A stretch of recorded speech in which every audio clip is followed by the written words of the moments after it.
Okay, but is there somebody at Hopkins you can work with, or do you just want to be here because you want to say that you're at Johns Hopkins? Yeah. Like, yeah, I work for Johns Hopkins, but I didn't even consider applying here until people sent me the announcement 5 times. I didn't come here because it's Hopkins. Hmm. I came here because I looked at the people who were working here and the centers they had and said, yeah, okay, that fits with what I want to do. I Yeah. didn't care that it was Johns Hopkins. So, I did my postdoc at Harvard because I wanted to work with Mark Weisskopf.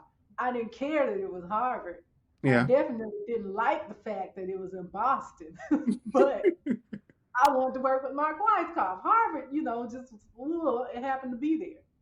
So Yeah. you can't want to be somewhere because of the name or and the reputation. You need to want to be there again because of who you can work with and what you can learn. So Okay. don't sound desperate. Nobody likes a desperate person, professionally or personally. Nobody likes desperation.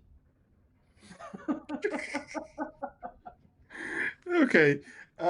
But yeah, so I think that goes into the element of demonstrating your fit for the program and all that in your personal statement. And we've also spoken about, some of the mistakes in identifying recommenders. When it comes to interviews, I know I have a separate session for that. But when it comes to the PhD interview in general, what are some of the common mistakes that candidates often make, either when preparing or when they are actually having the interview? I always practice with my students. So when my master's students are telling me that they're applying for a PhD program, my first thing is great.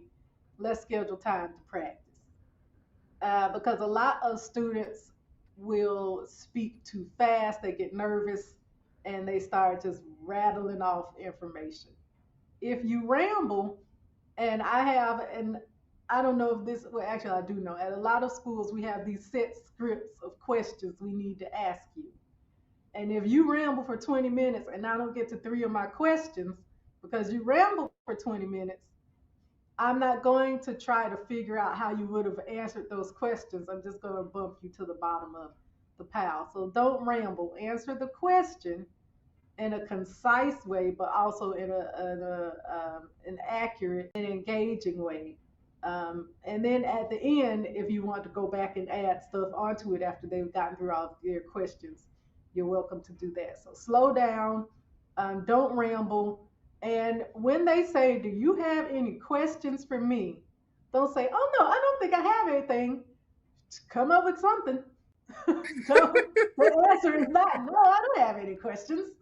Like, no, you can ask, well, I was wondering about living in the area. Do you all have student housing? Something. Come up with something. One of the issues that a lot of applicants, struggle with is the element of rejection. I know, so for example, in the MPH class or at the master's level, the programs tend to admit a lot of students, but for a PhD, it's a limited slot. Um, so there tend to be a lot more rejections at the PhD level.